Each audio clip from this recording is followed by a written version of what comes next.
Forget cardio, strength training is the real fountain of youth after 40. All right, cardio bunnies, I know already what you're thinking, but if I want to lose weight, I got to burn a bunch of calories. I need to do a lot of cardio. Or maybe you're stuck in the 80s and 90s, like what I was literally taught in graduate school, that before you lose the weight, don't lift weights.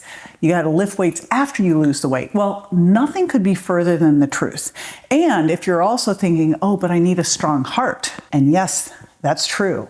You want to have a good VO2 max. It is actually the biggest predictor of all-cause mortality. But it turns out for all of these things, resistance training is actually the most effective form of exercise. Okay, hear me out on this. First of all, resistance training is going to put more muscle on your body. More muscle on your body burns more calories overall, helps you become more insulin sensitive, and helps you burn fat better. So that's the first big bonus. The second thing is when you do resistance training, it actually helps you improve your VO2 max, and it's also good for your heart. So you can get a better heart, you can get better cardiovascular function from doing resistance training. In fact, if you put the two together, aerobic training and resistance training, it's even better. So while I said forget aerobic training, I'm going to say if you only have time to focus on one, focus on resistance training. But of course, you're also moving more and doing cardio throughout the day because you're walking. So we're getting both of those things in. So the deal is, as we age, we're losing muscle. But you can get rid of that a lot if you do the resistance training. So we want to do resistance training because it's great for our heart. We want to do resistance training because it's good for our muscles and bones. And we also want to do resistance training because it's great for our brain. When you do resistance training, when those muscles contract, they release these messengers called myokines. And myokines, we've now discovered there's over 600 different types of these myokines. And some of the cool things that myokines can do is they can help you make new brain neurons. They can improve your mood. They can help you become more insulin sensitive. They can boost your immune system. They can lower systemic inflammation. And I could literally go on and on and on. All of this to convince you that if you have forgotten to lift weights, I always say, if you forgot to lift weights this whole time, it's time to start. And if you're thinking, oh my gosh, well, it's too late to start, more good news for you. It is never too late to start. In fact, they just did a study where they looked at 65-year-olds and 85-year-olds and found that both of them equally could get strong and put on muscle. And I think back to my grad school days when I was in the Department of Exercise Physiology at USC, and they were doing research on 90-year-old athletes and finding that they were having great results. So it is never too late to start, and the best time to start, if it wasn't last year, is right now.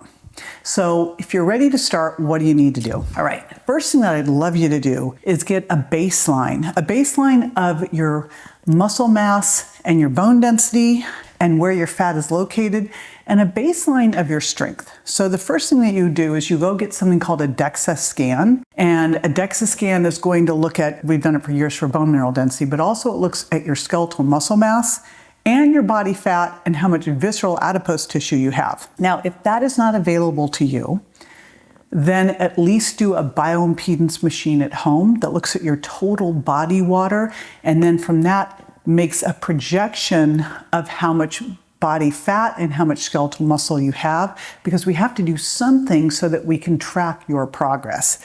The other thing that I want you to do is test your basic strength and endurance. Here's an easy way to do this. Push-ups. Yes, push-ups. So we will put in the notes the norms for push-ups, where you want to be. But basically what I want you to do is, in good form, coming down to almost touching your chest and your nose, do push-ups until you can't do them anymore in good form, and see how many you can do. And that's going to be your baseline. Bonus points if you can also get yourself a hand grip dynamometer. That's what they're called, easy to find on Amazon, cost about $30, and test your grip strength in both hands. And what I want you to do is use this as your starting number, because one thing you're going to find as you start to do resistance training is that your strength is going to increase very quickly. It can be super inspiring. Your muscle mass is going to take a while, but your strength increases pretty quickly because it's something that happens within your central nervous system. So you're going to start lifting weights. You now know your foundation for your muscle mass and body fat. You know your foundation for your strength. And one more thing you could do for strength is you could do a pull-up or a flexed arm hang. That's another great one because grip strength, it turns out, is a very good predictor of all-cause mortality, meaning if you are in the lowest quartile for grip strength, you are in the highest risk for all-cause mortality. So that hand grip dynamometer is one way to test, or you can see if you can do a pull-up, or if not, if you can just stay in a flexed arm hang and hold it, and how long you can hold it for. So those are all the different ways that you can test. They're easy enough to do, but you really want to do that to start because it's so motivating as you do this to see how much you progress. Now, I like to say that you train to get better at life. You do not train to get better at training. So I'm going to walk you through some of the exercises that I want you to do. These are things that you can do at home. So if you're one of those people that says, I don't want to go to the gym, or you might say, I'm too out of shape to go to the gym, then you can do all of this at home. If you would rather do this at a gym and use machines, here's the reality. You can build as much muscle on using machines as you can using free weights. Machines are a little bit safer in most cases than free weights. However, I like to do more compound free weight full body movements because it's going to pull in more of my core and it's going to help me mimic activities of daily living better. So ideally at some point you're going to start to do more of these free weight, body weight type of exercises I'm going to show you. So I divide the body into 4 parts and then I'm going to focus on actively training 3. They are upper body pushing. So upper body pushing, the example would be something like a push-up. And when I do these exercises, I like to do them both in a horizontal plane. So that would be like a push-up, and a vertical plane, like an overhead press. And I'm using my chest, my shoulders, and back of my arms, my triceps for that. If you're looking at getting better arms, because I get asked this all the time, I focus on solely compound movements because every time I'm doing a pushing exercise, I'm going to use my triceps. Every time I'm doing a pulling exercise, I'm going to use my biceps. If you see me working out, you will not see me doing bicep curls or tricep extensions because I'm doing full compound movements instead, where I'm working those muscles, but in conjunction with other muscles too. So upper body pushing, upper body pulling are things like bent over rows, upright rows, pull downs or pull ups. And that's using my lats, that's using my shoulders, that's using my biceps. Then there's hip and thigh hinging, and those are things like squats, step-ups, lunges, deadlifts. And then, of course, there's core. However, I will tell you that I rarely do straight core exercises like sit-ups because I do push-ups, and I do pull-ups, and I do squats. So I do things that pull my core in. So I'm actively working my core in a very functional way, the way I would do in life. So I focus on those 3 body parts, pushing, pulling, hip and thigh hinging, and using my core all throughout. If you're first starting out, the most important thing is your form. If you can do it, get yourself a trainer to take you through the motions. And this is where a gym can be great because quite often when you sign up for the gym, they'll give you a training session as part of the introductory package, which can be fantastic to help you get started. If you are not sure what to do, I'd rather err on the side of caution and use machines to begin with because the thing we want to avoid at all costs is injury. Having said that, the place where you're most likely to get injured is not in the gym. It's in the wild. It's in real life. We work out in the gym so that we don't get hurt in real life. And that's why the more you can mimic normal activities of daily living, the better off you're going to be when you get out of the gym. So things that I would have you start out with are just going through the motions to begin with body weight to start. And picking each area and doing 1 to 2 exercises within each area and doing 2 easy sets to start. So for hip and thigh hinging, that may mean to start with, you just do a set of air squats over a chair, 10 repetitions, 2 sets. You may do a step up onto a bench or onto a stair, up and down, 2 sets. For upper body pulling, it might be a bent over row and an upright row, and using really light weights, which means at home you could be even using water bottles to start or cans to start. And then push-ups, which depending on where you're starting, they can be on your knees, it could be against the wall, just needs to happen, and upper body pushing. You do your first time of that, and then you see how you feel. And I would always rather you err on going a little bit too easy to start than going so hard that you're super sore. I remember when I first started to learn all the different ins and outs of resistance training, and one of my friends from one of the aerobics classes I taught wanted me to take her to the gym. So I did. I took her to the gym for 2 hours, and I went through every exercise that I'd learned in my exercise phys class, and she was literally in bed for a week. This was the wrong way to go. I'm surprised she ever got up and got into the weight room again. I'm surprised she actually ever talked to me again. But you want to start out easy and then build on it. Because when you're first starting to do resistance training, what actually happens first is that you are activating your central nervous system. You're getting your nerves and your muscles to talk to each other and learn those movements, right? So form is everything. If you have to sacrifice form, you need to stop, right? That's the limiter. So that's where you start. Now, as you're going, it takes the first couple weeks is really your central nervous system, your muscles and nerves talking to each other. You'll notice a big leap in strength, but you won't really start to see any muscles happening. The next thing that starts to happen is your connective tissue is getting stronger, because generally when you get injured, it's not a muscle tearing, it's where the muscle and the tendon connects, or it's where the ligaments connecting to the bone. It's where these things are connecting. It's not the muscle per se. So you want to make sure that you're building slowly from it. So generally what I like to do is the first week, light weights, 2 sets, somewhere in the 8 to 15 rep range, and see how you feel, and do this twice in the first week.